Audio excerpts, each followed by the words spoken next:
प्रेरणास्पद कथा YouTube channel पर मैं धनंजय जैन आप सभी का हार्दिक अभिवादन करता हूँ। दोस्तों, एक सेठ की पत्नी ने ब्रेकफास्ट के समय अपने पति से कहा, अर्थात सेठ से कहा कि स्वामी, क्या बात है, आप दिन प्रतिदिन दुबले होते चले जा रहे हो। क्या मैं जान सकती हूँ क्या तकलीफ है? या तो हम किसी वैद्य जी को बता देते हैं। आए दिन मैं आपके आनंद को देखती हूँ, आपके चेहरे को देखती हूँ, तो हमेशा मुझे आप चिंताग्रस्त नजर आते हो। यदि कोई आपत्ति नहीं हो तो मुझे आप बताइए। सेठ ने कहा, नहीं, कोई ऐसी बात नहीं है। सेठानी बोली कि स्वामी, पौष्टिक आहार प्रतिदिन आप खाते हो, आपके सेवा के अंदर नौकर चाकर है, सुंदर बंगला है, पोते पोती किलकारियां मार रहे घर के अंदर, समस्त सुख सुविधाओं से संपन्न है हम, फिर क्या कारण है जो आप दिन प्रतिदिन कृशकाय होते चले जा रहे हो? हमारे बंगले के पीछे हमारा ही माली, जो कि हमारे बाग की रखवाली करता है, वो बागवान, उसे देखो ना, उसके चेहरे के ऊपर एक अलग सी छटा छाई हुई है, चेहरा चमकता है, कोई चिंता नहीं, कोई फिक्र नहीं। क्या है उसके पास? कुछ भी तो नहीं। दो छोटे छोटे बच्चे हैं, उसकी पत्नी है, फिर भी वो कितना खुश रहता है। और हमारे पास इतना सब कुछ होते हुए भी हमें जैसे कोई सुख ही नहीं है। रात को भी मैं देखती हूँ आप करवटें बदलते रहते हो, मानो कोई गहन चिंता चल रही है आपके दिलो दिमाग में। ऐसा क्या है? सेठ मुस्कुराए और कहने लगे, ठीक है, कोई बात नहीं, इसका जवाब मैं तुम्हें चंद महीनों के अंदर दे दूंगा।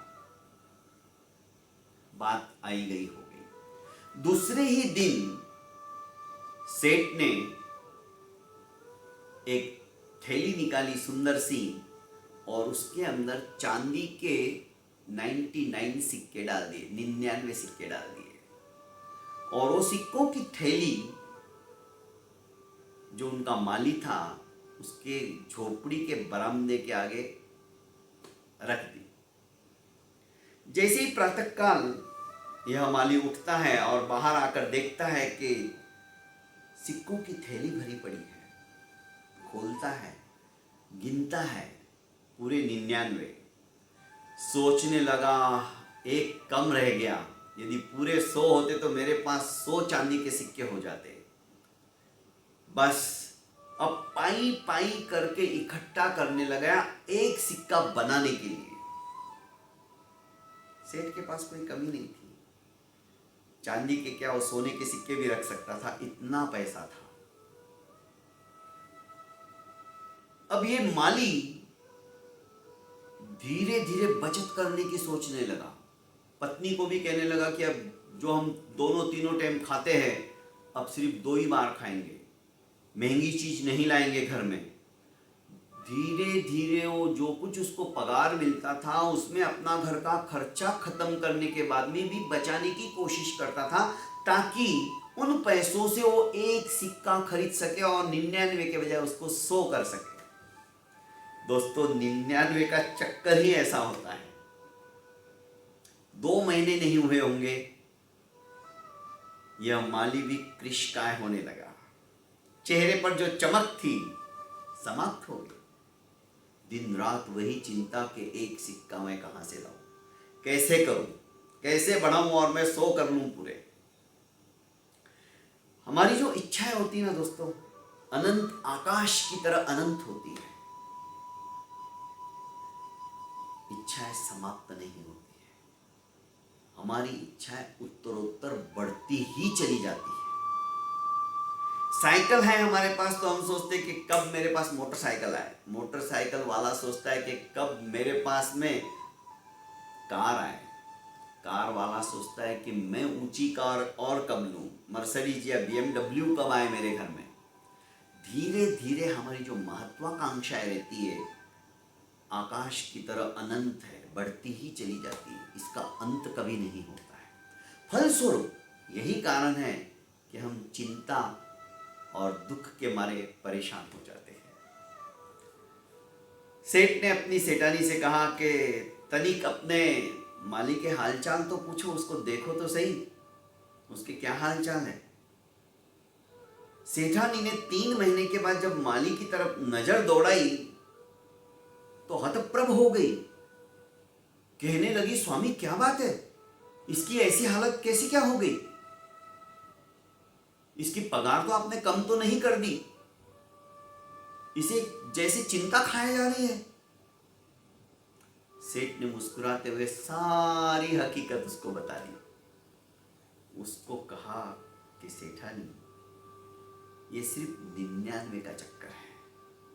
आज हमारे पास लाखों करोड़ों अरबों है, बस उसको और बढ़ाने का ही टेंशन, वही चिंता मुझे दिन रात खाए जाती है। अरे कितना भी पौष्टिक आहार खाऊं, कुछ भी असर नहीं होता है।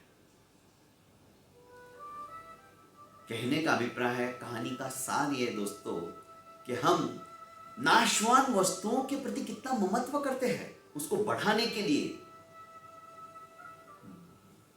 दिलो जान से दिन रात मशीन की तरह हम कार्यरत रहते हैं, पर ये भी हम जानते हैं कि हमको एक दिन सब कुछ यहीं छोड़कर जाना है। फिर क्यों चिंता?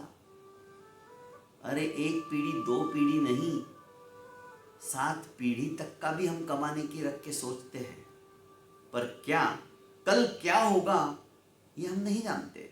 एक बीच में एक किस्सा याद आ गया, शायद आपने भी सुना होगा, वो बहुत पुराना किस्सा है, नानी जी सुनाया करती थी। एक सेठ ने अपने मुनीम से कहा कि मेरी कितनी प्रॉपर्टी है, जरा हिसाब करके मुझे बताओ। पहले मुनीम रहा करते थे। मुनीम ने 4-5 दिन लगा दिए और लंबी चौड़ी लिस्ट बनाकर लाया और कहा कि सेठ जी, आपकी प्रॉपर्टी तो 7 पीढ़ियां नहीं 70 पीढ़ी खा सकती, इतना पैसा है। और वो भी 70 पीढ़ी भी बिना कुछ हिले डुले, बिना कुछ काम किए, बैठे बैठे भी खाएगी तो खत्म होने वाला नहीं है, इतना है। सेठ को खुश होना चाहिए था, वाह 70 पीढ़ी तक मैंने इतना कमा के रख दिया है। पर नहीं, सेठ को दुख होने लगा। 71वें पीढ़ी की सोचने लग गए, उनका क्या होगा। बस यही हालत हमारी है दोस्तों। हम भी कल क्या होगा, परसों क्या होगा, आने वाले समय में क्या होगा, इसी उधेड़ बुन के अंदर हम लगे रहते हैं। ये 99 का चक्कर ही ऐसा होता है। जो आज है उसे हम नहीं देखते, उसको हम जीने की कोशिश नहीं करते। दोस्तों, वर्तमान को जिसने जीना सीख लिया ना, भविष्य उसका ऑटोमेटिकली अच्छा ही होगा। पर हम ऐसा नहीं करते, हम भविष्य की चिंता करते हैं और उसके चक्कर में हम वर्तमान को खराब करते हैं। फलस्वरूप हमारा वर्तमान तो समाप्त होते ही जा रहा है, भविष्य भी हमारा अंधकार में हो जाता है। इसीलिए हमारे पूर्वाचार्य, हमारे गुरु महाराज, हमारे संत महात्मा, हमारे बड़े बड़े वक्ता यही बात को वारंवार कहते कि तुम वर्तमान में जीना सीखो। 99 के चक्कर को छोड़ दो, आज तुम्हारे पास जो कुछ है उसी में खुश रहो।